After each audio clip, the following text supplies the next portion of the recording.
1987. Sorry? You're about 51 now. 1987. He's not about 51, he is 51. Isn't he? 1987. And what's happening is that you've got all these properties, John. It's 275 to 277 Mount Road. Yep. And at that point, someone said you were looking at buying the Laurel. And you had these other properties, Eleanor Street, Empress Avenue, Church Street, 27 Huntley, 29 Huntley, 44 Huntley, a farm in Wood End. Barwon Heads was to come.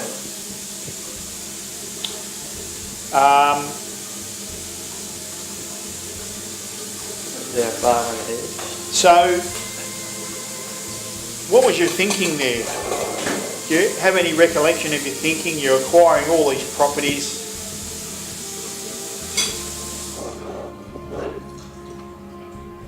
Any reflection of that particular time in history? Acquiring all these properties, you're in business. Elmore seems to be flying along. It's 1987, you're 51. You're buying these properties and you're, say for example, Empress Avenue. Ever heard of a bloke called Keating? Yeah. Yeah. Oh, I got him pegged here at the recession we had to have, 1991. 55. Yeah. Well, he brought me down. Right. Because? The Laurel Hotel was up for sale. Yeah. I had the two properties beside it. You did, 70, yep.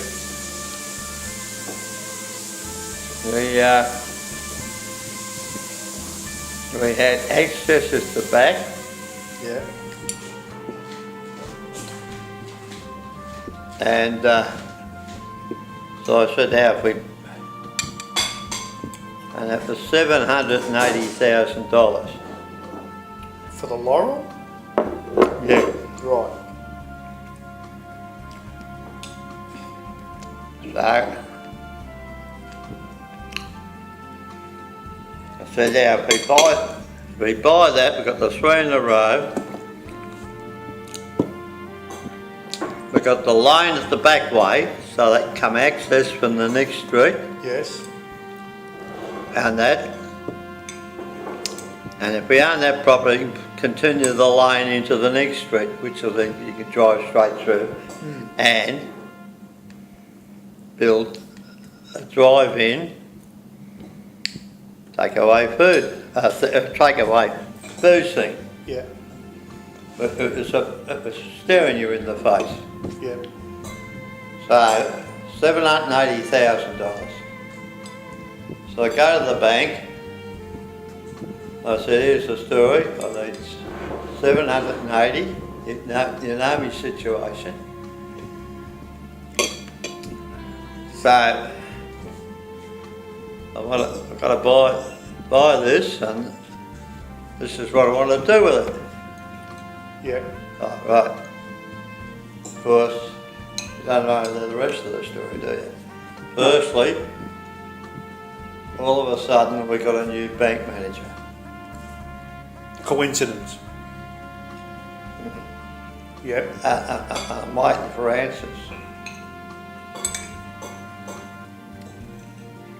Up the street, just past Mooney Street, there's a property went on the market. This is when the disaster started. Yep.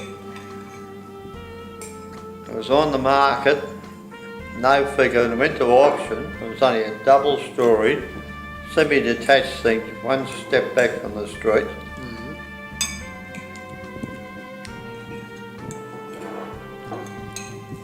And it went for 60,000 more than they thought. This was just before Cootie fiasco.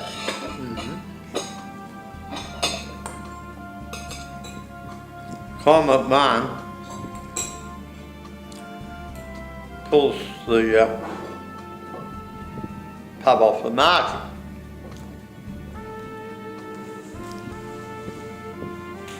Next day, the bank rings me.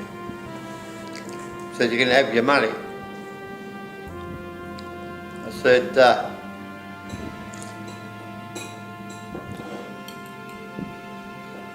it's not going to work. Things taken off the market. Well, you can have up to $1 million. I said, if I get them, I know every figure on this bloody pub.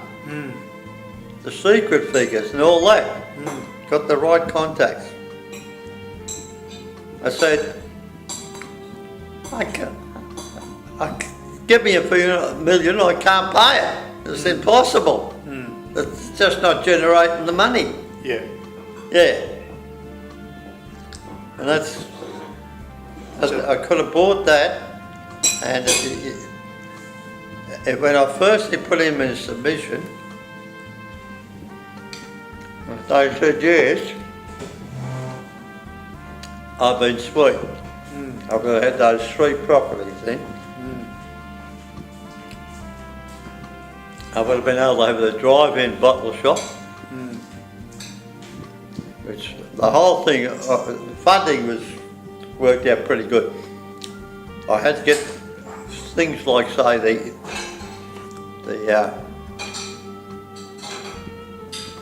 the lights for people to walk over. I had to get them to removed up the street. They had problems because they're only put in there because Bill McMurray was frightened about crossing to go home at night when he closed the pub.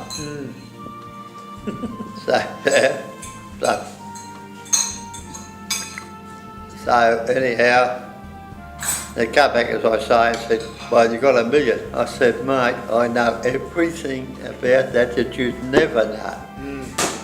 $1 million I can't service.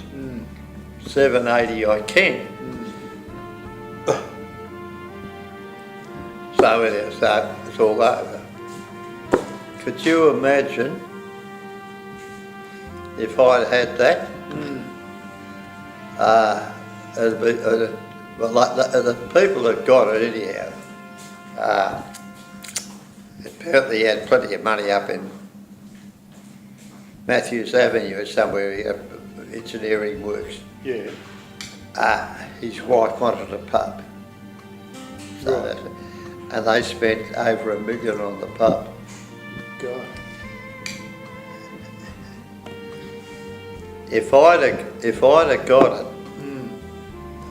done my drive-in bottle shop thing, and that, because that could pay for itself. That was easy to pay for at that figure. Yeah. Could you imagine? Dan Murphy couldn't open opposite. Dan Murphy would have to buy me, wouldn't he? Yeah, true. Not that I knew Dan Murphy was arriving. Yeah. Yeah, Yeah, but that happened in he the couldn't have done it. Yeah. Yeah. Yeah, well, that's life.